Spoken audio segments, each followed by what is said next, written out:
Ang sarap ng panahon lately, preskong presko. Gandang oras para magmuni-muni, mga alaalang matamis, at mga nakaraang mapapait. Ako nga pala si Roger Martin, at ito ang aking kwento. Ganito din noon, malamig. Wala naman akong ginagawa. Pa-drawing-drawing lang, paupo-upo, emote-emote, project-project, nakatalikod, sabay lingon, tas may pahabol ng ngiti. Isang araw, the usual. Ginagawa ko yung routine ko. Aminado naman ako na para akong tanga. Pero nung araw na yun, nung oras na lumingon ako, doon na nagbago ang buhay ko. May nakita akong babae. Well, oo, madalas ako makakita ng babae. Pero iba siya. Pakiramdam ko din, meant to be talaga. Destiny.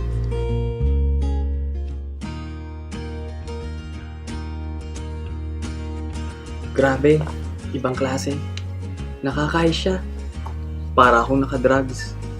Pero hindi ko pa nasusubukan mag-drugs, so wala talaga akong idea. To be safe, para na lang akong nagkape. Hindi rin naman ako makatulog kakaisip sa kanya. So tuwing nakikita ko siya, niningitian ko siya, ngumingiti din siya sa akin pabalik. Ang bait niya nga eh. Or baka naawa lang siya. Either way, nabibigani pa rin ako sa kanya. Nagtanong-tanong ako sa tropa ko kasi baka kilala nila. Ayun, eventually, nakilala ko rin siya at naging close kami in the process. Elizabeth, Patricia, Bert for short, Roger at Bert, bagay na bagay kami. Para kaming action star couple. Kaso, parehas kaming brusco, parang Robin Padilla at FTJ na merong love angle. Grabe talaga, napakabait ko ba sa universe para biyayaan ako ng ganito? Tumataas ang BP ko dahil sa kanya. Sobrang parehas kami ng brainwaves. Almost telepathic na nga kami mag-usap eh. Masyadong science ang mga nangyayari. Ahead of our time lang feeling ko sa kanya. Kulang na lang ata magka-PhD ako sa pag-ibig.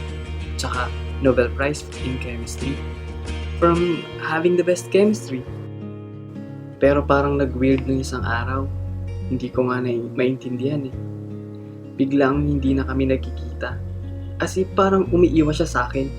Maintindihan ko naman kung masama ugali ko or hindi ako naligo. Pero mabango naman ako eh. Madalas nga akong inaamoy ng mga tao. Pero alam mo yun, wala man lang siyang pasabi. Hindi ko kinakaya. Kahit ano na lang ginagawa ko, makalimutan lang siya. Itinuloy ko ang pagko-comics ko. Kung mapadaan man siya, bigla na lang siyang liliko sa kabilang direksyon.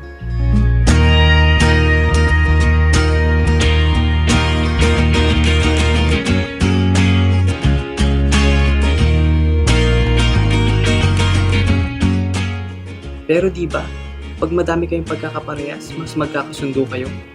Pero ngayon, para kaming magnet na parehas ang polarity. Kahit gaano pagkakaparehas, hindi magkakalapit.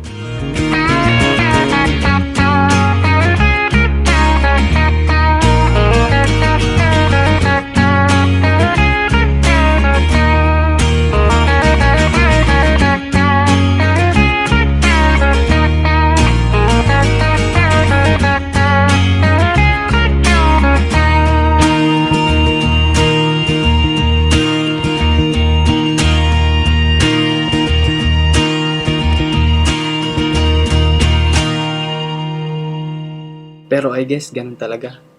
Kahit may init kang nararamdaman sa puso, may lamig pa din na umaabot sa labas. Parang lagnat. Hindi ko na din malalaman yung mga rason niya. Meant to be ata talaga. Meant to be na magkita. Pero destiny pa din. Destiny na maghiwalay.